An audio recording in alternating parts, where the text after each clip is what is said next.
Jen, Sunday Punch-nya udah boleh kamu share, Jen?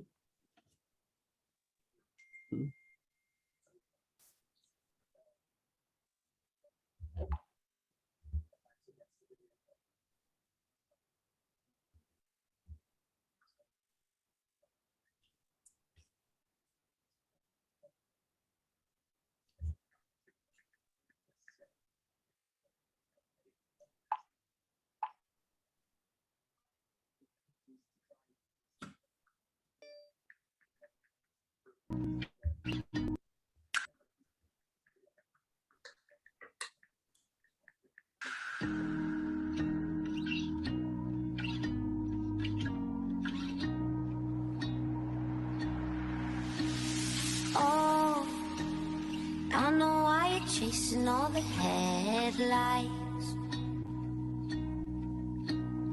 Oh, 'cause you're always trying to get ahead of life. Baby, when you go, you know I'll be waiting on the other side. And I know it's cold, but if you stay, then I could keep you warm at night. Don't be a fool for the city nights.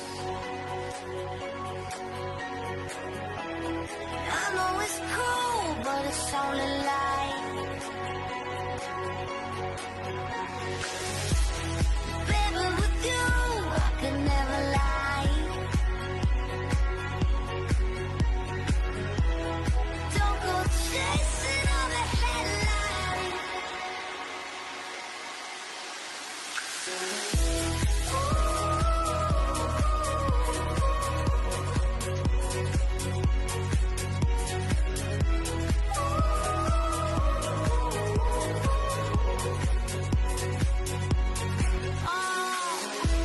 Baby, with you, I could never lie. Don't go chasing all the headlines.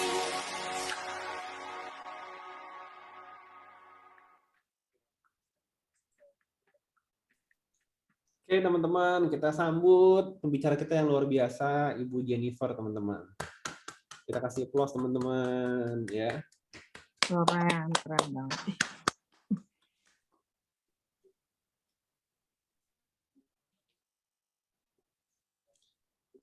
Oke, Jen, kamu masih di mute, ya. Suara kamu belum nyala, ya. Oh iya, Mm-mm. halo teman-teman semua. Thank you banget ya buat Kak Norman yang udah kasih aku kesempatan buat sharing lagi di grup Norman Kosasi.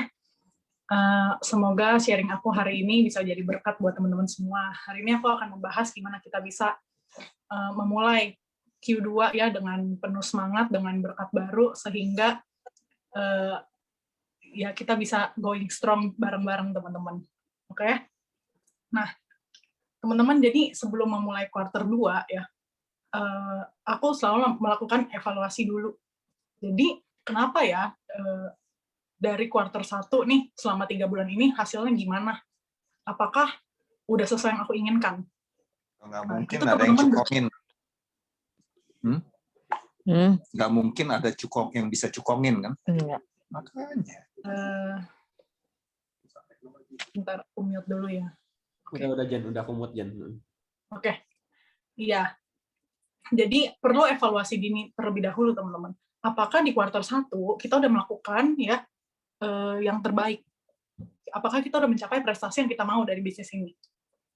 Ya. Nah, lalu aku pun bertanya, kenapa banyak dari pembisnis asuransi yang gagal sih?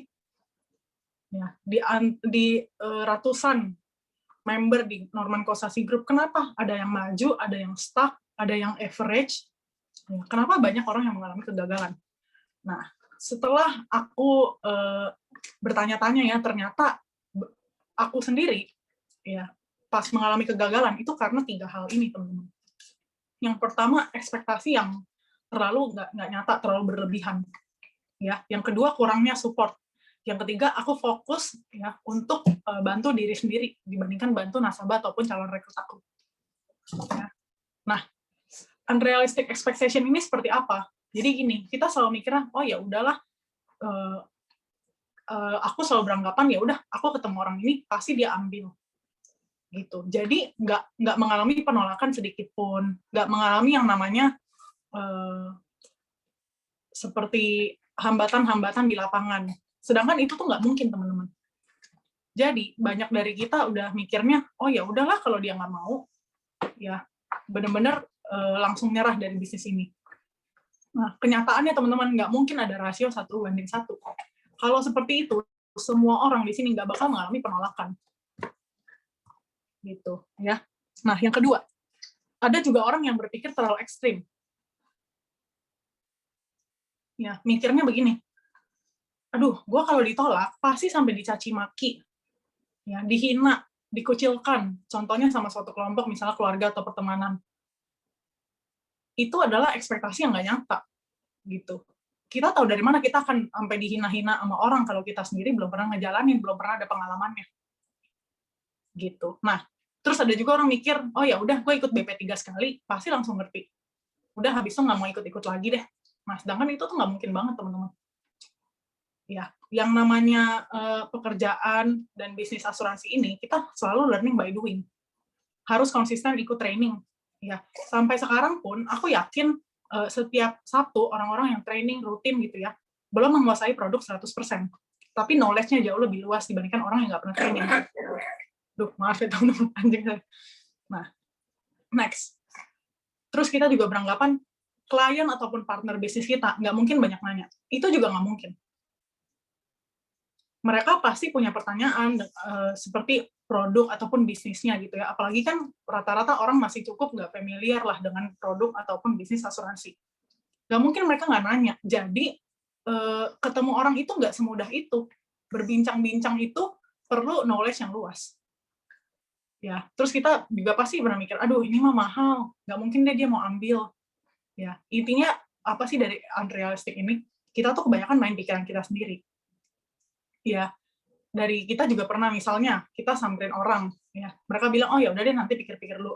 Ya udah langsung mikirnya enggak, oh ya udahlah ini nggak bakal closing dan lain-lain. Sedangkan kan balik lagi teman-teman, nggak ada rasio 1:1. Gitu. Perlu ketemu 4 orang untuk mendapatkan 1 closing minimal. Ya, terus ada juga pikiran, aduh kalau aku jalanin asuransi pasti direndahkan orang deh. Gitu. Itu semuanya adalah ekspektasi-ekspektasi yang nggak nyata, yang kita nggak pernah tahu sebenarnya ini benar atau enggak. Nah, ini seringkali yang bikin aku gagal saat itu, teman-teman. Jadi mungkin teman-teman bisa belajar dari pengalaman aku untuk nggak memikirkan dan nggak melakukan hal yang serupa. Gitu. Ya, next. Nah, banyak juga orang yang gagal karena nggak ada yang support. Apa yang aku lakukan? Aku ekspansi network. Jadi, dibandingkan aku fokus sama mereka yang nggak support aku lebih pilih untuk mencari siapa yang bisa support aku ya. Gitu. Jadi aku fokus terhadap solusinya dibandingkan obstacle-nya, teman-teman. Ya. Nah, kedua, aku mencari tahu alasan kenapa ya kita nggak didukung di bisnis ini. Misalnya pasangan kita nggak dukung, keluarga nggak dukung, ya pokoknya banyak banget deh dari mereka, bahkan pihak eksternal yang nggak gitu dekat sama kita, mereka bisa juga nggak mendukung. Tanya aja, kenapa kalau boleh tahu. Rata-rata kan mereka bilangnya apa? Iya, temen gue udah banyak yang jalanin dan gagal. Iya, asuransi mah susah, masyarakat Indonesia masih pada skeptis terhadap asuransi. Gitu. Jadi, ketahui dulu alasannya apa. Kalau alasannya mereka rata-rata karena sok tahu, ya, karena cuma lihat pengalaman orang lain, ya, kita perlu tanyain ke diri kita sendiri, teman-teman. Apakah yang mereka ngomongin itu kalau kita jalankan dengan fokus, itu bisa terjadi? Jawabannya pasti enggak. Ya, nah, terus aku, iya, bener banget tuh, si Rosna udah pengalaman banget, sering lihat di IG story-nya. Nah, terus aku juga selalu menyederhanakan mungkin pikiran aku, yang tadinya ribet-ribet, yang mikirin, aduh, gue nggak ada yang dukung, ya udah, lu jalan nggak jalan, ada yang dukung atau enggak, itu balik lagi ke seberapa besar ambisi kita untuk maju. Mau didukung 1000 orang juga, ya kitanya nggak punya ambisi yang kuat, yang nggak bakal maju. Gitu. Nah, banyak juga orang yang pas sudah tahu, gitu ya, sok tahu, iya lu jalanin ini nggak mungkin maju dan lain-lain. Tanyain aja ke diri kita sendiri. Bagi kita layar biru achievable nggak? Gitu. Karena ya semuanya terpusat pada diri kita dulu, teman-teman. Kitanya percaya nggak sama layar biru? Kalau udah begitu yakin, nggak bakal ada suatu keraguan lagi sih, mau orang ngomong apapun juga. Ya, dan kita perlu pahami, ada aja orang lain yang nggak support kita. Karena apa? Mereka nggak dapet ilmu, nggak dapet pencerahan apa yang dibawakan layar biru untuk hidup mereka juga. Dan rata-rata orang awal-awal itu nggak ngedukung, itu wajar. Tapi ingat ya, ketika kita berhasil, mereka pasti ikut merayakan dan bangga sama kita, teman-teman. Ya, nah, di saat aku mengalami kurang support ini, aku cari orang yang mendukung kita. Dan aku sekarang bisa mikir, oh ternyata satu orang yang mendukung tuh udah lebih dari cukup ya. Nah itu siapa? Leader kita, teman-teman. Nggak bisa lepas dari itu. Orang tua, pasangan, kakak, adik, teman-teman, boleh aja nggak dukung. Ya, pasti ada aja yang nggak dukung. Tapi ingat, kita di sini punya mentor yang benar-benar luar biasa yang mau support kita untuk maju juga seperti mereka. Jadi no worries, teman-teman. Ya, cari support dari mentor kita. Nah, terus aku juga waktu itu fokus terhadap berapa yang aku terima dibandingkan apa yang aku berikan. Nah, ini bisa jadi ketika kita tidak memprioritaskan kebutuhan klien. Pokoknya ini keluarga mesti closing 5 juta. Tapi tanpa kita pikirin produk yang mereka ambil apa. Gitu. Nah, terus servisnya standar. Rata-rata kita melakukan hal-hal yang baik tapi nggak tulus, semata-mata hanya untuk closing atau rekrut. Itu benar-benar percaya nggak percaya, teman-teman ya, itu ada yang lihat loh, teman-teman, ketika kita nggak tulus. Makanya kita mesti enjoy dulu. Act kindness ya, give happiness to others, itu mesti karena benar-benar kita mau tulus untuk bantu mereka. Ya, nah, terus ada juga, misalnya kita lagi diskusi dengan calon klien ataupun calon partner bisnis kita. Kita terlihat mendengarkan, menyimak mereka ngomong apa. Tapi kita tuh dalam otak kita mikir, aduh, ini orang bawel banget, udah, pokoknya gue mau closingin. Ya, kapan dia tanda tangan, kapan dia transfer, itu terus yang di otak kita. Bagi aku, teman-teman, itu suatu pemikiran yang salah. Karena ketika mereka nggak closing saat itu, nggak ada tanda tangan ataupun transfer, kekecewaan kita begitu besar. Tapi ketika kita begitu menyimak, ya, tahu jelas kenapa mereka belum mau ambil atau mereka mau ambil produk yang apa, itu tuh jauh untuk ke depan ya, hubungan kita sama dia itu jauh lebih long term, teman-teman. Dan dia pun bisa refer kita ke teman-teman atau kerabat lainnya. Ya, nah ini biasa terjadi karena kita nggak punya emotional intelligence. Jadi kita selalu bersandar sama logik. Pokoknya gue mau closing, udah. Dia mau lagi bisnisnya susah atau apa, kita bakal annoy dia untuk pokoknya ambil dan ambil gitu. Rata-rata ini adalah orang yang tidak mempunyai empati. Ya. Terus aku juga mengalami salah prioritas. Jadi aku selalu mikir, pokoknya kalau diri sendiri aku terbantu, maka orang yang closing, orang yang aku berhasil rekrut pasti terbantu. Tapi salah. Jadi kita bantu si nasabah dulu punya proteksi yang bagus, dan bantu calon partner kita sukses dulu. Tiba-tiba kita baru kebantu, teman-teman. Jadi nggak perlu memfokuskan diri kita, ya fokus sama nasabah dan rekrutan kita, pasti diri kita sendiri otomatis kebantu juga. Begitu. Nah, di quarter 2 ini, teman-teman, aku mau ajak teman-teman mulai ubah fokus. Jadi gini, banyak dari kita fokus terhadap hasil. Melihat orang-orang yang berhasil, yang udah banyak closing di Norman Kosasi Group dan lain-lain, kita fokus sama hasilnya. Hal yang perlu kita lakukan adalah fokus terhadap aktivitas kita. Apakah aktivitas kita ya udah sesuai sama apa yang mereka berprestasi, itu lakukan. Gitu. Jadi kalau aku sekarang lebih fokus terhadap ya emang gue udah ngelakuin apa sampai deserve hasil seperti itu. Gitu. Mungkin teman-teman bisa mempraktekkan pola pikir yang sama. Apakah yang aku perbuat udah sesuai banget nih sama mereka-mereka yang berprestasi, sehingga kita bisa menuntut untuk mendapatkan hasil yang sama. Ya, nah jadi akhirnya ketika mikir enggak sih emang belum, ya udah kita perlu fokus sama aktivitas kita. Aktivitas kita itu kan sebenarnya prospek dan rekrut ya. Caranya gimana biar kita bisa fokus? Kita harus menikmati dulu, mencintai dulu pekerjaan kita. Yaitu apa? Sebenarnya ya hanya berinteraksi dan komunikasi dengan orang lain. That's it. Ya, selama kita sudah aktivitas, teman-teman, hasil pasti datang. Mau dari manapun juga, bahkan orang yang nggak kita sangka-sangka pasti datang. Gitu. Tapi ingat, kalau kita tidak ada aktivitas sedikit pun, nggak bakal ada hasil. Ya, Jadi jangan pernah mengekspektasikan suatu hasil tanpa kita mencoba untuk aktivitas. Itu nggak bakal. Ya. Nah, aktivitas setiap hari yang aku lakukan apa? Gini, kalau aku prospek, aku menjadi educator. Jadi aku mengedukasi orang tentang pentingnya punya proteksi income, bukan kesehatan. Sering kali aku ketemu di lapangan, enggak, gue nggak butuh asuransi, gue kan sehat-sehat terus. Ya, asuransi tidak pernah menggaransi nasabah nggak sakit, gitu. Tapi seenggaknya income-nya nggak bakal goyah, keuangannya nggak bakal harus dibuang 100%. Gitu loh. Pasti tetap stabil. Jadi kita lebih ke educate orang, teman-teman. Itu aktivitas kita. Pertanyaannya, kita mau nggak berinteraksi, mengkomunikasikan hal ini? Ya. Kedua, rekrut. Nah, di rekrut ini kita influence orang lain. Yang satu visi misi sama kita. Kita kasih mereka pengaruh baik ya, pada calon rekrut kita bahwa sudah saatnya ya kita melirik dan menjalankan bisnis ini yang no risk ya, bahkan proven saat pandemi tetap stabil bahkan naik. Itu aja kerjaannya, simple banget kan ya. Nah, saat aktivitas kita perlu fokus terhadap core value-nya, inti dari produk ataupun bisnis kita. Dimulai dari why-nya dulu. Kenapa kita mau tawarin mereka produk ini? Ya, proteksi income itu udah pasti. Jadi uang yang sudah kita tabung itu nggak terbuang sia-sia ketika dibutuhkan, ketika resiko kehidupan datang. Fokus terhadap why-nya dulu. Kenapa you mesti ambil produk ini? Kenapa you mesti join di bisnis ini?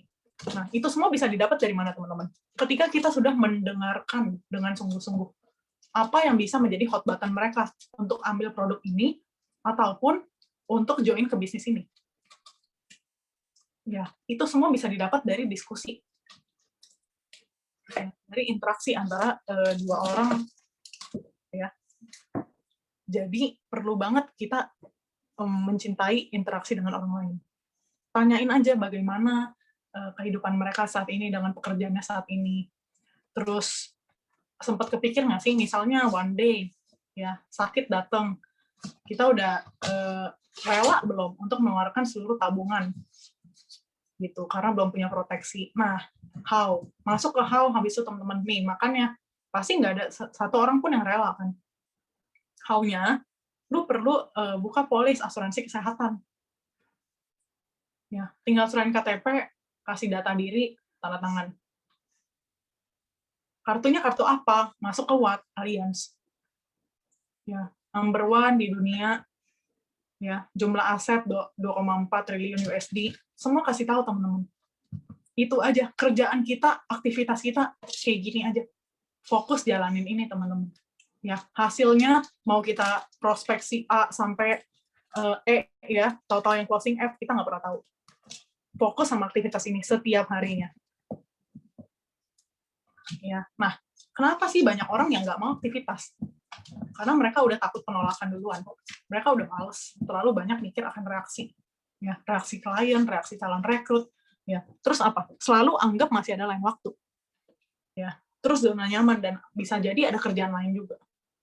Ini yang menghambat orang untuk memulai suatu aktivitas. Ya. Tapi teman-teman, kenapa ya banyak dari kita takut ditolak dibanding memikirkan cara menyikapi saat ditolak tuh harus gimana? Ya, yang pertama, kita perlu jangan ambil hati.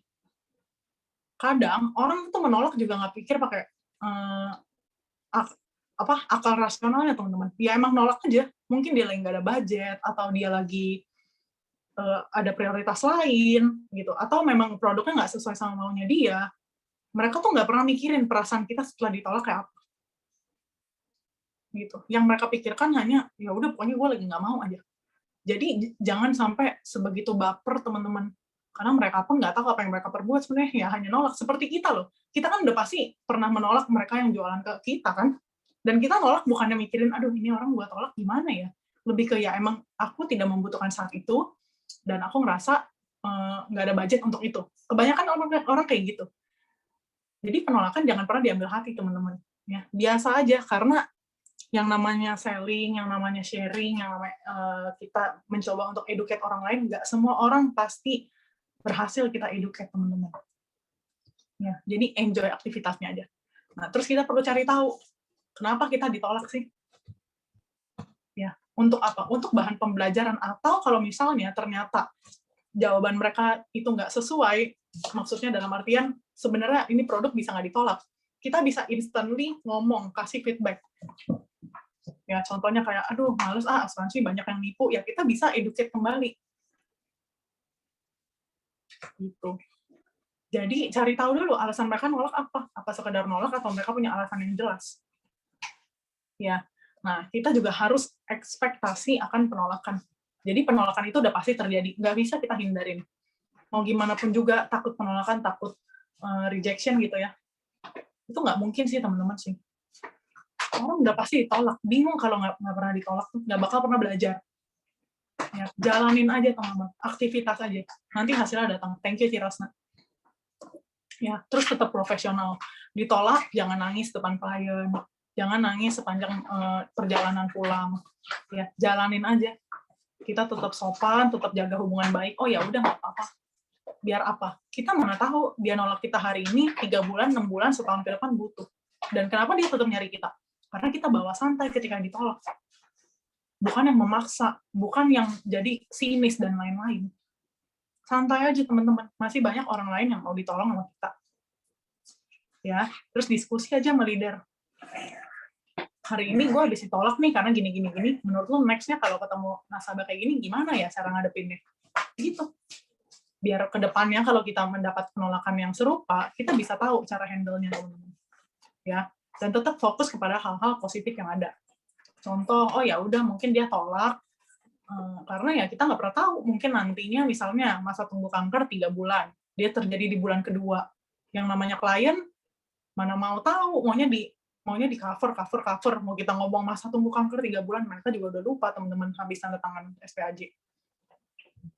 Ya, fokus aja ke hal positif. Oh mungkin bisa jadi nanti dia ada klaim, kita malah nggak bisa cover dan hubungan jadi kurang baik. Oh mungkin kita lagi mau diajarin untuk tetap sabar. Oh mungkin kita mau diajarin untuk ya nggak ada yang namanya too good to be true, kita masih usaha ekstra. Jadi fokus aja terhadap hal positif. Ya, aku sekarang lebih fokus ketika mengalami penolakan atau masa-masa down. Aku lebih fokus terhadap apa sih yang dicoba untuk diajarkan kepada diriku. Gitu. Apa sih makna dibalik semua penolakan atau masa-masa down ini? Apa yang mau aku dapetin dari sini? Gitu. Dibanding kita bertanya, kenapa ini terjadi pada diri kita? Ya, teman-teman. Maaf, teman. Ya, next. Kita perlu tetap rutin aktivitas. Jadi, mau ditolak, diterima, atau apapun juga, teman-teman. Ya, kita perlu yang namanya, udah, aktivitas aja terus. Mereka-mereka yang menolak, bukan berarti menjadi suatu batasan baru, kayak, oh ya udahlah, berarti misalnya ya teman-teman ya, kita ditolak sama suatu orang yang jabatannya lumayan tinggi. Aduh, berarti gue nggak bisa deh. Ya, coba prospek orang yang serupa, yang jabatannya atau derajatnya jauh lebih tinggi di atas saya. Enggak, tetap aja fokus aktivitas, siapapun orangnya. Ya, nggak dibatas-batasin kayak gitu teman-teman. Ya, karena bisnis ini perlu konsistensi. Gitu. Ditolak 3 orang mundur, ya jelas kenapa kita nggak berhasil. Ya, dan yang penting jangan pernah menyerah. Ditolak sekali 2 kali, ya itu nggak apa-apa banget. Makanya banyak dari kita yang down ketika ditolak, ketika ditanya, emang udah prospek berapa banyak orang? Ya kok sedih banget? Iya 5 orang, ya udah. Gitu, 5 orang langsung nyerah. Kecuali udah prospek 100 orang nggak ada yang masuk, nah itu baru tanda tanya besar. Gitu. Kalau sedikit-sedikit nyerah, ya benar-benar nggak bisa, teman-teman. Ya. Nah, dan perasaan untuk tidak menyerah ini akan muncul ketika kita sadar bahwa penolakan pasti terjadi. Jadi itu yang harus ditanamin dulu di otak kita. Ya, orang bisa menerima, orang bisa menolak. Yang penting aku fokus terhadap aktivitasku aja. Selama jalanku lurus dan benar, ya reaksi, respon orang bukan menjadi suatu masalah. Ya, nah, terus juga banyak dari kita malas. Sebenarnya malas itu terjadi karena kita udah berada di comfort zone. Ya, dan comfort zone itu terjadi karena kita takut perubahan. Nah, apa yang aku lakukan ketika aku malas, teman-teman? Aku mikirin yang number 1 division aja deh. Koden aja yang udah begitu, yang udah dibilang sangat-sangat nyaman, masih aktif merekrut. Dan kalau nggak salah tiap tahun unitnya selalu billion unit. Lah, aku kok udah males-malesan. Ya kenapa aku udah begitu nyaman? Ya, kita perlu sadari bahwa kemalasan itu musuh terbesar kesuksesan. Dan nggak akan pernah bantu kita capai layar biru. Perlu ada aktivitas, teman-teman. Perlu ada kerja. Ya. Nah, terus ketika aku mengalami nyaman, aku tanya ke diriku sendiri, emangnya aku tuh udah seberapa nyaman sih? Gitu loh. Kalau saat ini jawabannya ya adalah iya udah nyaman kok, ya udah. Itu 100% aku yakin karena teman-teman nggak berpikir jangka panjang. Mikirnya cuma di prison aja, kalau di prison doang ya teman-teman, di masa sekarang doang. Ya, nyaman. Nyaman, bener. Tapi kalau mikirin jangka panjangnya 10 tahun, 20 tahun lagi, ya, punya anak, pendidikan dan lain-lainnya gimana? Ya, masa tua gimana? Itu pasti jawabannya nggak nyaman. Dan orang yang sudah merasa nyaman saat ini karena mereka tidak menginginkan hidup yang berkualitas.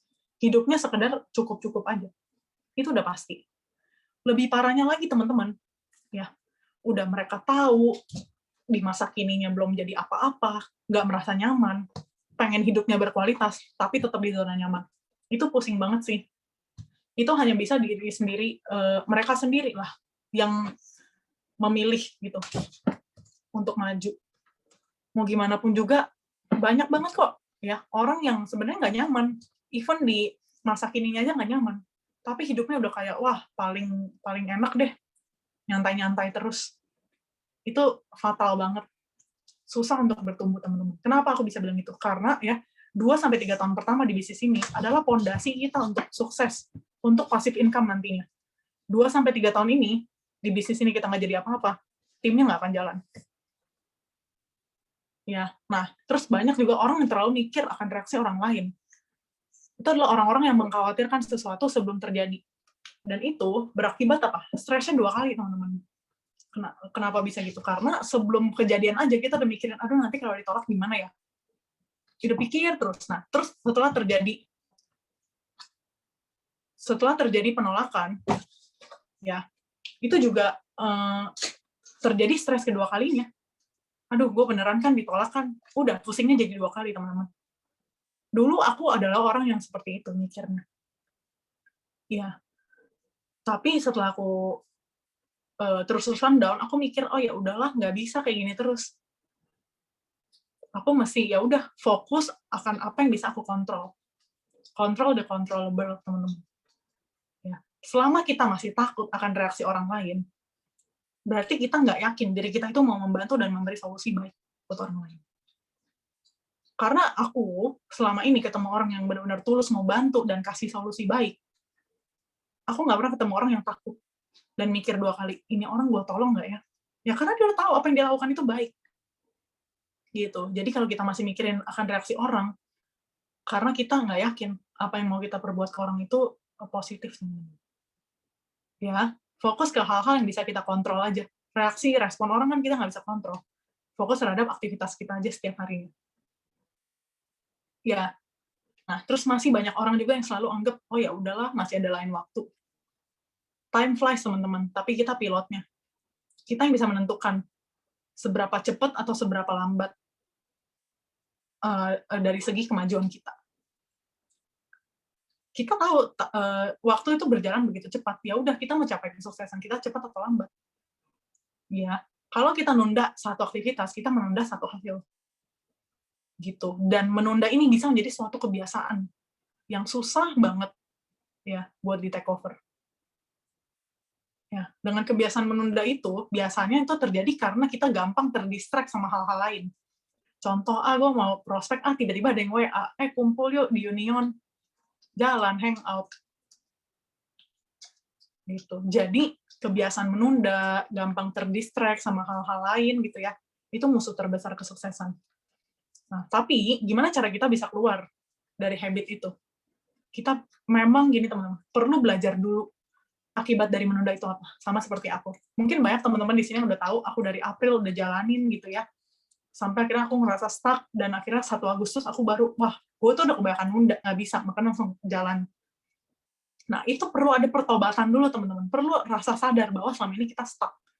Selama kita masih nyaman-nyaman aja, selama kita nggak ngerasa hal ini menghambat kita, nggak bakal belajar. Gitu. Jadi, belajar dari kesalahan, ya, itu paling gampang untuk, oke, gue nggak bisa nunda-nunda lagi. Gitu. Nah, aku rasa udah cukup waktu lah, teman-teman semua. Ya, kita kan di bisnis ini nggak ada yang baru berapa hari, gitu ya. Harusnya udah tahu, karena pasti dari kita setiap hari ada aja yang nunda pekerjaan. Ya, hasilnya begini nih. Seperti yang udah kita lakukan sampai hasil dari kuartal 1 ini gimana. Kalau rasanya nggak puas, kita harus berhenti menunda, teman-teman. Ya, ini juga menjadi suatu pembelajaran buat aku. Evaluasi dari kuartal 1 yang udah kita jalanin semua, teman-teman. Ya. Nah, ini juga yang fatal banget. Ya. Banyak orang beralasan, iya nih, gue masih ada kerjaan lain nih. Kenapa sih, teman-teman, ya sebenarnya orang masih banyak yang ngerjain hal di luar vision? Ya, karena income-nya di kerjaan lain masih lebih besar daripada vision. Ya jelas. Semua orang start zero, teman-teman. Ya. Tapi lihat percepatan income-nya dong. Teman-teman yang beralasan seperti ini nih. Ya nih, soalnya gue kan, ya lu tau lah pengeluaran gue kan banyak, terus income di vision belum seberapa. Jadi gue masih harus bergantung sih sama gaji kantor sih. Ya, berarti mereka nggak bisa lihat, teman-teman, percepatan income dari layar biru. Ya. Sedangkan di kerjaannya kalau dia melakukan hal yang sama terus, ya ampun naiknya cuma 5-10% tiap tahun. Dibandingkan kita, ya dari 20 juta ke 35 juta aja di tahun kedua, itu udah naik hampir 100%. Gitu. Semua orang dimulai dari nol kok. Lu mau income lu lebih besar di vision, ya udah, go for it. Gak bisa menjalani 2 bidang terus-terusan, teman-teman. Ya. Nah, alasan kedua, nah itu tadi. Karena saya merasa bisa handle 2 kerjaan. Ini, aduh, kalau bisa dibilang ini sangat-sangat gak baik deh, teman-teman. Kenapa? Karena orang yang merasa bisa handle 2 kerjaan, gak bakal fokus full time dan full heart di vision, dan hasilnya pun juga kebagi 2. Itu udah pasti. Gitu. Yang penting teman-teman lihat peluang di vision, teman-teman ambil, langsung jalanin sungguh-sungguh. Lihat semua yang sukses di grup. Itu mereka hanya menjalankan bisnis, satu-satunya bisnis yaitu vision. Ya. Lihat yang masih bercabang kerjaannya. Closing ada closing, tapi nggak bisa optimal hasilnya. Sekali lagi teman-teman, basic ya dari bisnis ini, pondasinya adalah prestasi kita. Kita nggak bisa buang tahun pertama, tahun kedua, tahun ketiga dari bisnis ini dengan hasil yang biasa-biasa aja. Ya, ketiga, karena kita belum bisa melihat vision sebagai kendaraan tercepat untuk mencapai hasil yang kita inginkan. Gitu. Jadi lihat vision sebagai sampingan. Aduh. Itu ya teman-teman ya. Susah banget buat maju. Gitu. Teman-teman yang masih punya alasan begini, perlu hitung-hitungan. Dari kerjaan lain, menghasilkan gimana untuk 5 tahun ke depan. Dan dari vision, 5 tahun ke depan menghasilkan berapa. Sebetulnya kalau bisa dilihat dengan kayak gitu ya, teman-teman udah tahu sih, mesti fokus di bidang apa. Gitu. Ya, keempat, banyak orang yang tidak merasa, gue harus cepat-cepat sukses. Gitu. Kenapa mereka bisa ngerasa kayak gitu? Ya karena mereka nggak berpikir jangka panjang. Mereka nggak tahu kita punya fisik ya sesehat dan sekuat ini tuh sampai kapan diberi sama Tuhan. Ya, kita punya market, kita punya mental, itu nggak pernah tahu. Market kita bisa diambil kapanpun teman-teman sama orang-orang lain. Dan mental kita bisa ciut kalau nggak pernah diasah. Jadi kalau ada kerjaan lain, nggak ngerasa harus cepat-cepat sukses gitu ya, susah untuk maju di vision. Gitu. Makanya kita kalau berpikir jangka panjang, pasti kita udah firm banget, kita harus cepat-cepat sukses. Ya, nah, gini teman-teman, kerjaan lain itu akan selalu ada. Jadi ini bukanlah suatu alasan. Masih ada kerjaan lain, ya benar akan selalu ada. Kenapa? Ya selama kita nggak memutuskan untuk memilih fokus di satu bidang, pasti masih ada 2 kerjaan. Sesimpel itu teman-teman. Ya nih, gue lembur terus nih dari bos ya, karena lu nggak memutuskan untuk resign. Gitu ya. Ini ada satu quote bagus teman-teman. Be stubborn with your goals, but flexible with the methods. kita mesti keras banget sama apa yang mau kita capai, itu benar-benar firm, harus seperti itu. Tapi fleksibel lah. Mungkin yang tadinya kita dikasih peluang untuk jadi karyawan atau pembisnis konvensional, lihat dong hasilnya kayak gimana, evaluasi. Ada peluang baru, fleksibel, ambil. Coba fokus di sini. Gitu. Ya. Nah, semuanya teman-teman itu kembali lagi sih sama kepada diri kita. Hidup seperti apa yang kita inginkan. Jadi percuma juga ya kita mau bilang iya nih, gue masih ada kerjaan lain, susah deh ya buat lepas kerjaan itu. Ya balik lagi, hidup yang diinginkan tuh seperti apa? Ya berkualitas atau biasa-biasa, gitu. Mereka nggak bisa ngelihat ya vision sebagai tempat terakhir ya, pelabuhan terakhir untuk kita mencapai kesuksesan. Ya akan selalu banyak banget alasan yang menghalangi kita untuk maju. Ya, nah ini teman-teman hasil yang aku inginkan.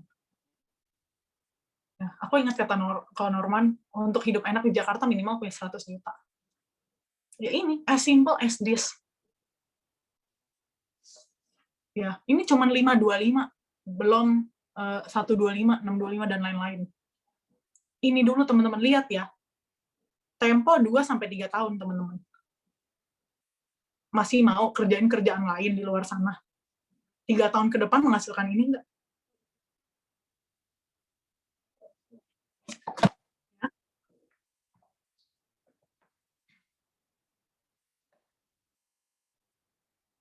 Ini sih, ini menjadi suatu perenungan juga buat aku. Mau malas-malasan, mau menunda, mau takut ditolak, takut akan reaksi orang, hasilnya begini, gue sih lebih pilih berani. Gue sih lebih pilih jalanin. Gitu. Teman-teman yang belum punya gambar ini boleh minta sama direct leader-nya masing-masing. Ya, nah, kita dalam menjalani dan memulai quarter 2, teman-teman, perlu suatu perubahan. Ya, nah, perubahan itu diawali dari idea dulu. Idea bahwa, oh iya, gue bener deh, gue harus berubah deh, nggak bisa begini terus deh. Jadi muncul tuh pikiran, iya, gue berarti mesti belajar untuk nggak menunda. Jadi feeling-nya apa teman-teman? Excited to try something new, untuk mencoba hal baru. Ya, nah dari feeling yang udah kita dapetin, wah asik deh, berarti 3 tahun ke depan gue dapet income 150 juta. Buatlah suatu plan. Oke, gue masih rekrut 5. Ya. Tunggu, tapi gue belum BP. Oh ya udah, ke BP dulu. Gitu. Pikirin aja teman-teman. Teknisnya sih sebenarnya udah ada ya di setiap Sabtu. Itu udah di-provide sama Vision. Ya, tinggal gimana kita mau ubah diri kita. Yang tadi nggak berani ngomong, jadi berani ngomong, interaksi sama orang. Yang dari nggak suka, jadi suka. Planning, teman-teman. Ya, oke, berarti gue harus jadi BP dalam tempo 3 bulan. Next-nya, ya untuk mempunyai 5 BP, gue harus mencoba untuk rekrut at least ya 20 orang. Biar ada 5 yang jadi. Misalnya gitu. Teman-teman sendiri yang buat plan-nya. Ya, dengan ada plan, kita pasti bentuk habit yang baru untuk plan itu tercapai. Ya. Lalu, karena habit itu udah terbentuk, jadi kita udah berkomitmen, udah full time dan full heart di bisnis ini. Udah menjadi suatu lifestyle aja.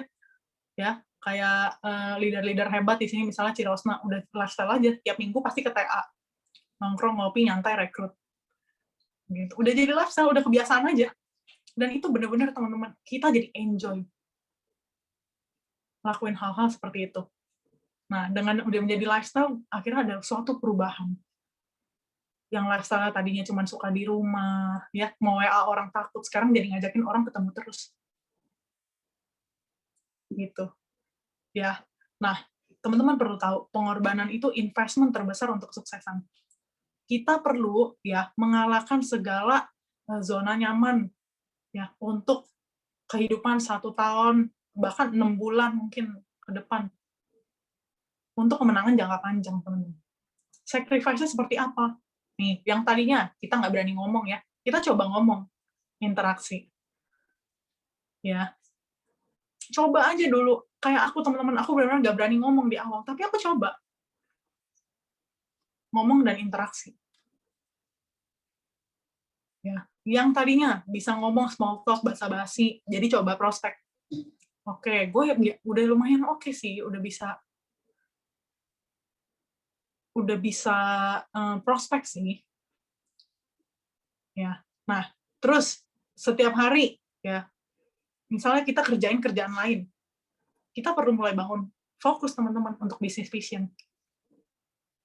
Enggak, Susi sering lihat IG story-nya, enggak stalker. Ya. Nah, terus yang tadinya kita males untuk coba bidang baru, aduh, gue udah kebiasa ini bisnis plastik, lu tiba-tiba suruh gue jualan asuransi. Ya, itu harus berani, harus coba berani untuk menjadi hebat dalam bidang baru. Ya, yang tadinya takut ditolak, iya sebenarnya gue mau aktivitas sih, cuman gue takut ditolak. Jadi apa? Kita ubah pola pikir, ya udah mau coba aktivitas, biar tahu rasanya ditolak ya, dan bagaimana handle ke depannya. Gitu. Ini adalah perubahan-perubahan yang terjadi kalau muncul idea kita mau berubah. Jadi teman-teman harus menyadari dulu, gue harus berubah atau enggak. Balik lagi, hasil seperti apa yang teman-teman mau, hidup seperti apa yang teman-teman mau. Ya, yang tadinya males training, nggak memprioritaskan vision, padahal cuma seminggu 2 kali. Ya, coba deh ikut dan catat, terus praktekin BP1 sampai BP5. Ya, last minute sebelum aku naik BP, teman-teman, aku setiap minggu ikut BP5. Terus-terusan aku catat dari speaker yang berbeda-beda. Dan aku praktekkan. Akhirnya apa? Dalam tempo 2 bulan naik BP. Ya, yang tadinya kita merasa segala hal nggak mungkin, coba ikut ILWS. Ya, kita harus terinspirasi dari orang-orang yang udah sukses di vision. Gitu. Ini perubahan nggak gampang, teman-teman. Ini sama seperti kita mengalahkan diri kita sendiri. Ya. Nah, kalau menurut gengsi ya, teman-teman ya, ini nggak mungkin. Kita nggak mungkin capai layar biru. Kita nggak mungkin coba ngomong sama orang, gue tuh bukan orang yang begini loh. Gue nggak pernah kebiasa kayak gini loh. Ya. Terus kalau kata pengalaman, ini beresiko deh. Gue udah pernah tahu orang-orang lain tuh kalau jualan asuransi ditolaknya kayak apa. Nah, beresiko banget kalau gue full time di bisnis ini. Banyak teman-teman gue yang gagal. Ya.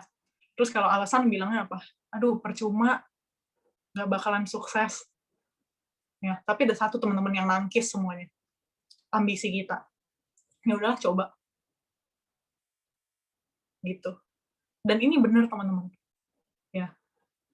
Awal-awal aku jalanin bisnis ini, itu ketiga poin di atas benar. Tapi Agustus, aku lulus dan aku sadar, ya ambisiku lebih kuat. Ya. Jadi aku mau, ya udah coba aja. Benar-benar coba terjun ya ke bidang asuransi yang aku nggak pernah expert di bidang ini, nggak pernah expert di bidang selling. Ya, coba aja deh. Yang nggak suka ngomong, ya coba aja. Gitu. Karena kenapa? Ambisiku lebih kuat. Makanya hidup tanpa ambisi gitu ya, seperti elang tanpa sayap. Nggak bisa apa-apa gitu, nggak jadi apa-apa. Padahal tuh sangat-sangat bermakna gitu loh, presence kita. Sangat-sangat useful. Kita bisa bantu banyak masalah dan banyak orang. Tapi kita nggak ada ambisi. Ya. Nah, ini banyak orang berambisi besar, teman-teman, namun takut untuk maju dan mencapai. Ya, hal ini terjadi karena apa? Pikiran negatif kita lebih kuat dibandingkan ambisi kita. Jadi ambisi kita sebenarnya ada nih, tapi kita lebih ke what if? Gimana kalau gue gagal? Gimana kalau gue ditolak? Gimana kalau gue udah jauh-jauh ya sampai ke Bekasi, ini orang tiba-tiba nggak mau ambil juga? Gimana kalau gue udah full time di bisnis ini dan nggak jadi apa-apa? Itu pikiran-pikiran yang terus main di otak kita tuh lebih kuat. Makanya ambisi kita jadi low. Nah, kedua lingkungan. Yang mereka-mereka mematahkan semangat kita dan kita dengerin, unfortunately, itu mempengaruhi banget, menurunkan ambisi kita. Udahlah, lu mending jalanin aja yang kayak kita, lebih aman. Nggak usah mimpi terlalu jauh. Nggak usah berharap terlalu besar lah. Ya, bisa punya rumah, mobil, seumuran kita mah nggak mungkin. Itu kalau kata teman-teman. Ya. Nah, ini ada quotes bagus nih dari Will Smith, teman-teman. Ya, sebenarnya ketakutan itu nggak nyata. Itu datang ya dari pikiran yang kita create, teman-teman. Ya. Tapi bahaya itu benar, bahaya itu ada. Cuman kita takut atau enggak, itu balik lagi ke pilihan kita. Lebih besar ketakutan kita, ya, atau lebih besar ambisi kita. Kita bisa memilih kok untuk coba atau enggak, untuk tetap takut atau belajar berani. Jadi teman-teman mesti choose wisely ya. Ini quote yang mengubah aku juga. Ya, gue kalau takut terus, hasilnya begini. Tapi kalau gue coba, mana tahu. Bisa berhasil, bisa enggak. Lebih baik dicoba. Ya, pelan-pelan nurunin ketakutan dan perbesar keyakinan bahwa yang aku sampaikan ke mereka adalah hal yang baik dan benar. Gitu, teman-teman. Ya. Nah, ketika ambisi kita lebih kuat, teman-teman, pasti kita lihat peluang. Tapi kalau enggak, kita lihatnya halangan. Jadi kalau selama ini kita masih mikirin reaksi orang lain, masih males, masih takut ini itu, masih nggak mau gerak, masih zona nyaman, ya karena kita nggak yakin, kita nggak berambisi bahwa yang kita lakukan di Vision itu bisa merubah hidup kita ke hidup yang lebih baik. Ya, jadi kalau yang kita lihat terus-terusan adalah halangan, pasti deh ambisi kita nggak sekuat itu. Tapi kalau kita begitu yakin, wah layar biru mah gue bisa achieve. Ya udah, pasti yang kita lihat peluang terus. Siapa ya hari ini yang bisa aku ketemuin? Siapa hari ini yang bisa aku prospek dan rekrut? Gitu teman-teman. As simple as that ya. Memang aku sadari otak kita sendiri gitu ya, pikiran kita sendiri yang seringkali mengalahkan diri kita, teman-teman. Ya. Nah, itu aja sharing dari aku. Semoga kita bisa start strong ya di quarter 2 ini. Pasti kita achieve semua teman-teman, Go Taiwan, MVP, Champion, Premier. Sukses buat teman-teman Norman Kosasi Group semua. Mohon maaf kalau aku ada salah kata. Oke, Jen. Thank you, Jen, sharing-nya, Jen. Boleh kita bikin Q&A, Jen, ya? Iya. Oke. Boleh kok. Oke, siapa yang mau nanya, teman-teman?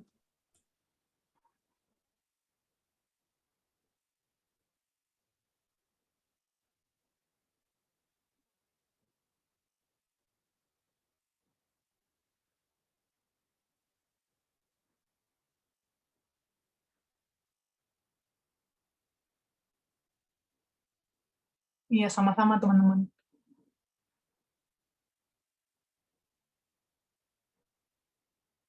Thank you semua.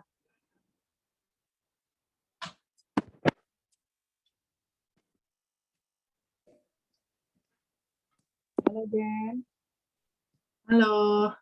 keren Siapa? banget loh, aku sampai terkesima loh dengernya. Oh iya, makasih ya. Anak muda yang jadi panutan. Oh, Cinilan. Iya. Jen, Cici boleh nanya dikit ya. Makasih. Pengen tahu nih, Jen kan keren banget nih ya, closingannya juga mantap-mantap. Itu boleh tahu nggak grupnya Jen sekarang ada berapa dan BP-nya? Suaranya kurang jelas, Ci. Boleh diulang nggak? Iya, kecil. Jen, boleh tahu nggak, Jen grupnya ini udah ada berapa orang, terus BP direct satunya itu ada berapa? Oh, oke. Dan rata-rata anak milenial atau bagaimana gitu usianya? Oke. Rata-rata anak milenial, benar. Tapi ada juga dari kelompok-kelompok lain, ada ibu rumah tangga, ada bapak-bapak juga, pengusaha. Total BP Direct itu 5. Terus grup total 30. Gitu. Oh, keren ya. Jen, kan Jen kan anak milenial nih. Ngerekrut yang di atas anak milenial tuh ada triknya nggak? Yang bukan milenial ya? Iya, yang bukan milenial. Pokoknya sih aku selalu campain core value-nya dulu. Jadi kalau untuk ibu rumah tangga, ya aku lebih ke, you mau nggak sih liburan sama keluarga gitu, suatu hari tanpa mikirin, atau bersandar sama income suami doang. Itu core value-nya. Nih, passive income nih. Terus aku kasih lihat jual aja ibu rumah tangga yang udah pada sukses. Gitu, Ci April gitu-gitu aku tunjukin. Nah, kalau pengusaha, kemarin aku pokoknya lebih ke ya sama sih, aku identifikasi jual nama seperti Ko Bambang gitu-gitu yang ex pengusaha juga gitu cinilan. Dan aku kasih tau aja nih core value-nya. Bapak-bapak pengusaha itu kan udah sukses banget lah pokoknya. Aku pokoknya kasih nih, you kan udah sukses di bisnis konvensional. Di bisnis ini sama kayak bisnis konvensional. Cuman perlu 25 juta per bulan terus bisnisin buka outlet kayak sekarang yang udah Bapak lakuin. Cuman kita nggak pakai modal, nggak pakai risk sama sekali. Ya, nggak bakal pusing deh mikirin utang muter kemana gitu. Mereka tuh suka tertarik karena mereka udah pusing bisnisnya nih, aduh gimana ya, utangnya juga makin naik dan lain-lain gitu. Gitu. Tapi aku tangkap ya Ci ya, selama rekrut yang diperlukan itu keyakinan nomor 1. Mau kita ngomong gimana pun juga kitanya nggak yakin kita bisa handle dia, mereka juga jadi kurang percaya dan kurang aduh serius nggak sih gue nanti punya mentor kayak gini gitu. Jadi Jen meyakinkannya itu dengan dari orang-orang yang udah sukses, yang kira-kira yang usianya itu di atasnya hampir sama dengan mereka gitu ya. Iya benar. Jadi Jen nggak jual diri sendiri lah ya dengan yang masih milenial gitu ya. Iya karena kan dia nggak relate sama aku. Oke. Jadi biar lebih percaya diri juga ya, walaupun ngadepin orang di luar di atas usianya sendiri ya. Betul. Good banget. Thank you loh Jen, pengalamannya benar bisa jadi panutan buat yang lainnya. Thank you Jen, sukses terus ya. Thank you Cimilan, sukses Ci.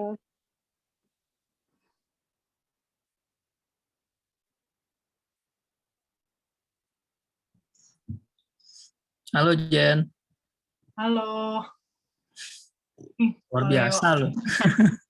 Luar biasa. Jen, mau nanya dong.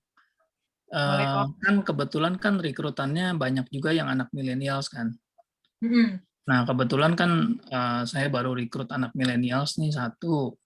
Ada tips and trick nggak ya kalau untuk ngelit anak millennials kayak gimana sih? Gini sih yang aku lihat anak milenial tuh kan susah diatur. Jadi kita daripada bikinin dia serancang aktivitas setiap hari harus ngapain, kita lebih ke kalau kalian 2 tahun deh ya, jalanin layar biru, nih hasilnya segini, ya. Terus mereka biasanya anak-anak milenial tuh mimpinya banyak tuh kok. Udah pasti nih bisa ini. Sama aku selalu buka pikiran. Sekarang apa yang lagi dia kerjain, misalnya menghasilkan 7 juta per bulan. Aku selalu dia breakdown aja 7 juta itu bisa untuk apa aja. Gitu. Dan cari hot button-nya lagi, siapa orang yang paling dekat sama dia. Contoh dia sangat sayang sama orang tuanya. Gitu. Apa yang dia pengen untuk beri kepada orang tuanya. Gitu. Pernah kebayang nggak untuk treat mereka jalan-jalan keluar kayak atau beliin rumah atau menanggung masa tuanya orang tua gitu. Nah, itu kalau misalnya dia punya loved ones-nya orang tua gitu sih. Oke. Sip. Thank you. Ya, thank you.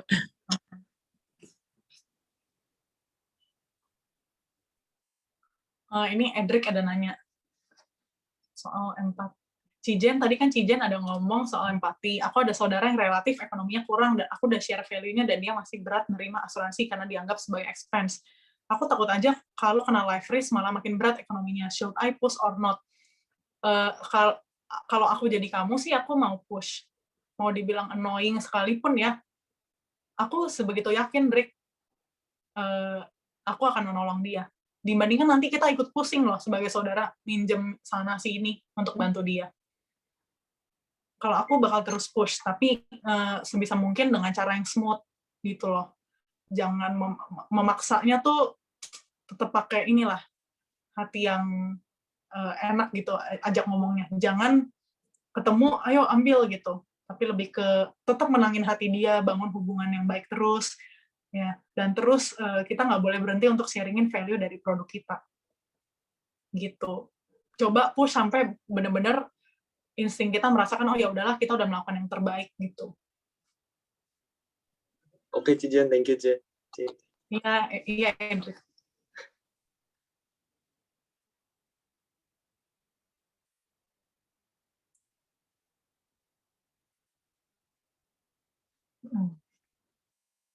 Ya teman-teman, ini pembicara luar biasa loh teman-teman. Ibu Jennifer ya, sharingnya juga sangat menguatkan kita semua. Yuk teman-teman yang mau nanya soal milenial bisa langsung ke Jennifer.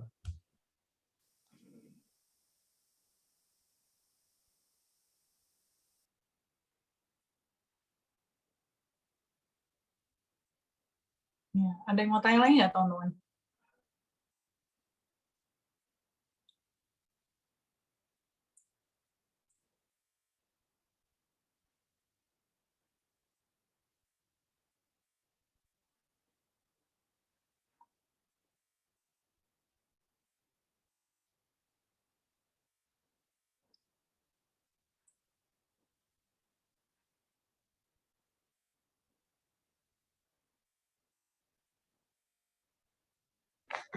Jen, mau nanya dong. Boleh. Sisi nih. Isi ya. Iya. Kak. Halo. Gimana cara handle nasabah yang dia mau masuk nih, tapi nanti dulu gitu. Gitu. Kalau aku jadi kasisi, aku nggak mau Kasih ya, Jen. Ya, kalau aku jadi kasisi, aku nggak mau ambil pusing. Yang penting, aku udah benar-benar menyampaikan seberapa pentingnya dia harus punya asuransi belum, dan udah menyampaikan seberapa mendesak dia harus ambil belum. Kalau udah, itu udah menjadi pilihan dia, gitu. Aku fokus untuk terus nambahin calon klien aku aja dibandingkan bersandar sama yang satu-satu ini. Terus aku selalu kasih tahu dia soal masa tunggu dan seberapa pentingnya produk ini. Gitu. Kalau dia tetap nggak mau ambil, ya udahlah, resiko dia yang tanggung. Gitu sih. Yang penting aku terus bangun hubungan baik dan terus ini aja sih, follow up gitu secara pelan-pelan. Iya, berarti di follow up beberapa kali gitu ya. Kalau dia Iya. masih ya udah skip ya. Buat tabungan Betul. ya, Jen. Iya, cuman beberapa BE aku juga ada yang nanya nih, masih follow up sampai berapa kali. Nah, itu sebenarnya balik lagi ke diri kita. Setiap orang yang kita temuin, kita punya insting tuh beda-beda. Kayaknya nih orang mau ambil deh. Aduh, kayaknya nih orang, gue padahal baru sekali follow up nih, dia udah bener-bener yang kelihatannya nggak mau banget. Nah, itu biasanya aku nggak follow up lagi. Cuman lebih ke tetap bangun hubungan baik. Cuman kalau dia masih ya kayak, nanti dulu ya, hehe gitu. Ya udah, untuk beberapa kali lagi aku tetap follow up lagi. Jadi nggak ada takaran kapan aku harus berhenti follow up, lebih ke lihat respon dia aja. Kalau semakin lama balesnya gitu-gitu ya, aku ngerasa ya udahlah, ini lain kali aja gitu. Oke, thank you, Jen. Ya, sama-sama, Kak. Ini ada pertanyaan dari Nafila. Halo Ci Jen, Ci, aku masih semester 6 nih. Ya, sama kayak Cici pas join. Aku mau tanya nih soal rekrut anak milenial yang lebih tepatnya teman kuliah. Misalnya pas dijelasin nih, bla bla, dia bilang, passion gue bukan di sini nih, lebih suka dengan kantor. Gimana reaksinya dan tips and trick-nya nawarin ke teman kuliah? Halo, jadi gini ya, aku selalu membedakan passion dan opportunity. Jadi, aku selalu bilang, oh sama, asuransi bukan passion gue, dan bukan passion siapapun. Gitu. Cuman, aku lihat peluangnya aja. Gitu. Kalau yang namanya peluang, kita udah nggak mikir lagi, kita suka atau enggak. Kalau passion itu, kita nggak mikirin untung ruginya soalnya. Ya pokoknya kita suka aja, enjoy aja lakuinnya. Terus aku selalu, biar dia ngaca sendiri sih, Nafila. Jadi gini, oke, lo passionnya apa? Misalnya dia bilang, merangkai bunga, ya udah pernah hitung belum modal untuk punya florist berapa? Dan profit bersih yang bisa diterima dari punya florist berapa? Ya, biaya marketingnya berapa? Passion lu bawa lu kemana? Ini peluang depan mata, modal 225.000, ya, ikut sistem, ikut leader, 2 tahun, income 100 juta per bulan. Aku selalu kayak gitu. Jadi reaksinya lebih ke passion bawa apa, peluang ini bawa apa. Dan aku tekankan juga, peluang yang kita ambil saat ini bisa menghasilkan kita mengerjakan passion kita seumur hidup kita. Contoh, passionnya tadi rangkai florist. Jalani dulu peluang 5 tahun. Terus kan kita punya passive income udah terbentuk ya, kita udah mencapai financial freedom ya. Maka demikian, mau jadi florist, mau tiap hari rangkai bunga, ya, itu udah bebas banget. Udah bisa melakukan hal apapun yang kita suka tanpa memikirkan uangnya lagi.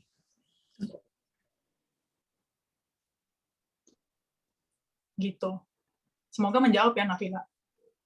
Ada pertanyaan dari Kak Asmi. Jen, bagus sekali sharingnya, thank you ya Kak Asmi. Aku mau tanya, menurut Jen, seberapa penting rekrut banyak? Kenapa? Dan jika udah banyak rekrut terus nggak pada jalan, gimana Jen meresponnya? Ini untuk kuatin BP baru, rata-rata kendalanya ini. Thank you, Jen. Seberapa penting rekrut banyak? Penting banget, karena dalam hal apapun juga kan kita nggak bisa bersandar sama orang ya. Jadi mesti rekrut banyak biar apa? Biar kelihatan orang-orang yang berkualitas baru muncul. Kalau rekrut 3, 5 orang, 10 orang, dan isinya semuanya nggak ada yang jalan, ya mau gimana? Kan masa depan kita bergantung sama OR. Income kita paling gede dari OR. Kita jadi nggak bakal mencapai hidup berkualitas yang kita inginkan dong. Jadi aku lebih pilih untuk tambah rekrut ke-11, rekrut ke-12 untuk mencari orang yang berkualitas. Gitu. Aku ingat kata-kata Norman, orang berkualitas itu ditemukan bukan dibentuk. Jadi mau kita setiap hari meetingin dia sekalipun, kalau dianya bukan orang yang berkualitas, nggak bakal jalan. Dan aku terus fokus terhadap aktivitas dibandingkan hasil. Jadi hasilnya kalau unitku belum jalan-jalan, ya aku terus fokus terhadap aktivitas untuk merekrut dibandingkan bersandar terhadap BEB yang sudah ada. Udah banyak rekrut dan nggak pada jalan. Waktu itu aku juga ngerasa gitu, Kak Asmi, sampai aku paham aku belum banyak rekrut. Jadi aku tanya ke diriku, emang udah seberapa banyak sih rekrutnya? Ya, 10 orang nggak ada yang jalan, ternyata itu normal banget di bisnis ini. Mungkin yang kita ketemuin lagi kurang berkualitas aja. Dan kembali lagi ke sharing aku yang tadi, aku lebih bertanya, kenapa ya? Apa yang mau ditunjukkan Tuhan ya terhadap obstacle atau halangan aku saat ini? Udah rekrut banyak kok nggak ada yang jalan. Apa yang mau dikasih tahu sih? Yang mesti banyak sabar, mesti banyak rekrut, nggak bisa bersandar sama orang, leader harus sabar, leader nggak boleh baper gitu sih. Jadi dapat maknanya. Oke lah, ya udah kita do for the better gitu. Thank you ya Kak Asmi, semoga menjawab. Ini ada dari pertanyaan dari Widya. Kak Jen, cara meyakinkan menawarkan ke klien yang baik gimana ya? Cara penyampaian ke klien yang bikin nyaman. Oke, jadi sebelum kita menyampaikan core value-nya, aku selalu memastikan mereka udah senang dan percaya dulu sama aku. Caranya gimana? Bentuk hubungan baik dulu. Kamu untuk tahu cara menjadi orang yang menyenangkan dan bisa dipercaya adalah gimana kamu senang sama orang lain, gimana kamu bisa percaya sama orang lain. Itu yang kamu lakukan. Contoh kamu senang kalau orang lain ya murah senyum sama kamu, kamu harus murah senyum. Kamu senang sama orang lain yang misalnya apa ya, suka memuji kamu, kamu harus memuji orang lain. Jadi lakukan yang menurut kamu juga senang digituin. Gitu. Kamu bisa percaya sama orang kalau orang itu ngapain. Mungkin penampilannya representatif. Kamu harus melakukan hal yang serupa. Ya, setelah itu, mereka udah senang dan percaya. Sebenarnya untuk meyakinkan lagi, kamu nggak perlu extra effort.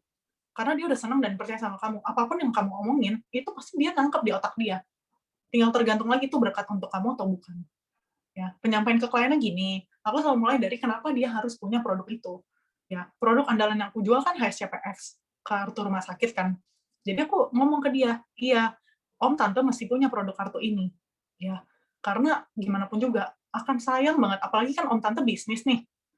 Ya, uang yang udah dikumpulin gitu ya. Kita udah bisa mikir untung rugi lah.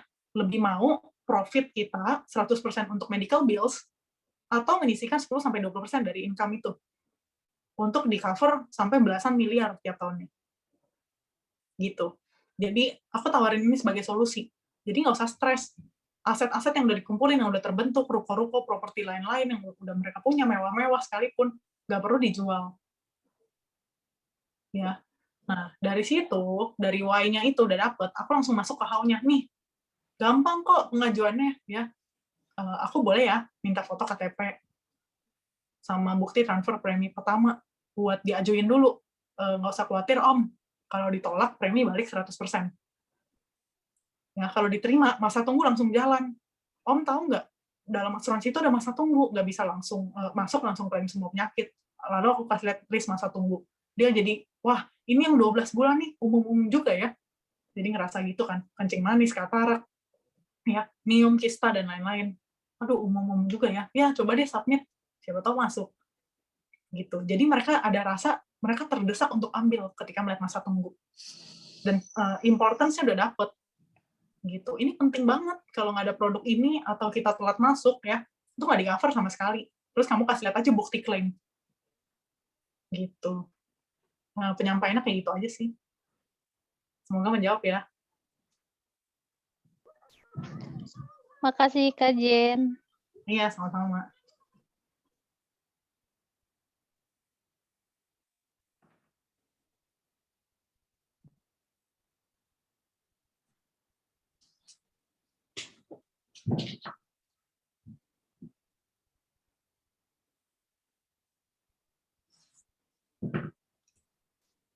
Gimana? Oke. Kita masih ada waktu sampai jam 9 ya, Jen ya? Iya, boleh kok. Boleh diskusi. Yuk, lanjut lagi teman-teman.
Gimana, Jen?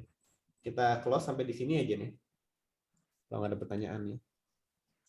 Oh, ini ada Ada ya? yang nanya nih, Oke. diskusi. Jen bikin grup meeting sendiri, start dari berapa orang, berapa lama sekali. Dari BA aku masih 2, Ci. Pokoknya aku bikin aja biar mereka juga nggak lost. Karena gimana pun juga ya, kita harus tetap keep mereka on track sih. Yang bikin semangat mereka di bisnis ini kan karena ketemu kita. Gitu, kalau nggak ada komunitasnya susah. Jadi aku dari BI masih 2 aja, aku udah bikin terus tuh. Bahkan waktu itu masih 1. Aku udah sering ketemuin aja private. Berapa lama sekali? Seminggu sekali, Ci.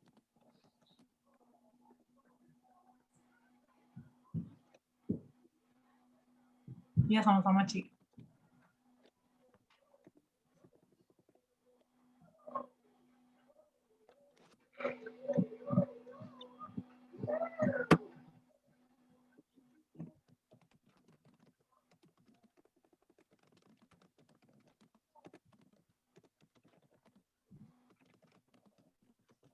Oh, boleh Kak Asmi.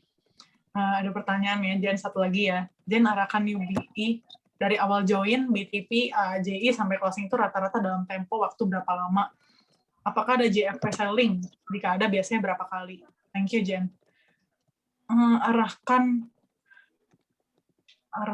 Cepet sih kalau arahin doang, cuman lebih ke maintain-nya itu, maintain-nya kan terus-terusan. Cuman untuk mengarahkan 2-3 minggu lah, gitu, mengarahkannya. JFP selling ada. Jujur aku nggak pernah takarin, karena sampai sekarang pun di IB ku kayaknya udah pada cukup mengerti lah. Oh oke, caranya gini, polanya gini, ya udah. Gitu. Jadi aku nggak pernah takarin berapa kali sih.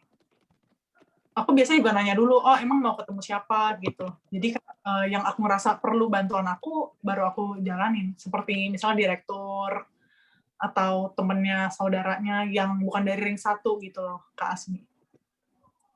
Sama-sama ya, Kak Asmi. Nah, ini ada pertanyaan lagi dari Kok Kasim. Jadi di masa pandemik gini, apakah meeting unitnya kebanyakan offline atau online? Terus Jennifer lebih mengarahkan offline atau online? Kalau BEB-nya tidak mau atau tidak bisa, gimana mengarahkannya ya? Meeting unit sekarang kebanyakan online. aku memang ngarahin online aja sih, Ko Kasim. Kalau BE-nya nggak mau atau nggak bisa, aku cari solusi sih. Oh, nggak bisa. Kira-kira bisanya kapan? Kalau tanggal segini, oke nggak? Atau kita ketemuan aja yuk, gitu. Sebenarnya orang yang nggak mau atau nggak bisa karena mereka tidak mendapatkan suatu kepentingan aja. Pas meeting unit, mereka nggak merasa mungkin ini penting bagi dia. Jadi, makanya dari awal kali aku mulai meeting, aku pastikan semua yang kita sampaikan itu berarti dan penting. Tapi ada juga yang udah aku sharingkan penting gitu ya, lama-lama ada yang nggak ikut, ada nggak ada. Karena mereka udah ya ngelihat hal lain di luar sana yang enggak gitu. Jadi kayak kebawa arus sana sini, dan aku biarin aja kok. Aku tetap fokus sama aktivitas aku aja. Tetap rangkul mereka, tetap ajak meeting, mereka nggak mau rugi di dia. Tapi aku tetap rekrut orang-orang baru lagi. Ngapain kita terus pusingin mereka-mereka yang nggak bisa fokus di bisnis ini gitu kok. Semoga menjawab ya kok. Iya, sama-sama kok Kasim.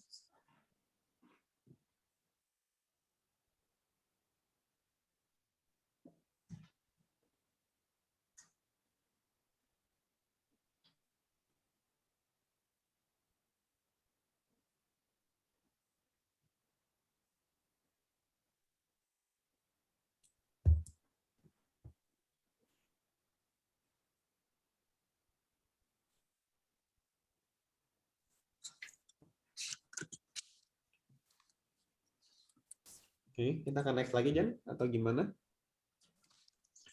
Teman-teman masih ada yang mau nanya? Kalau nggak, kita akhirin meeting ini.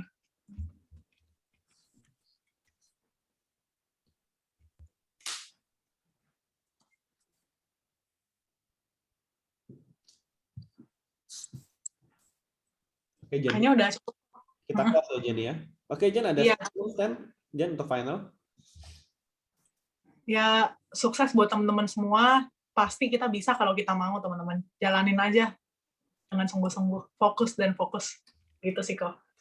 Oke, sukses ya teman-teman semua ya. Iya.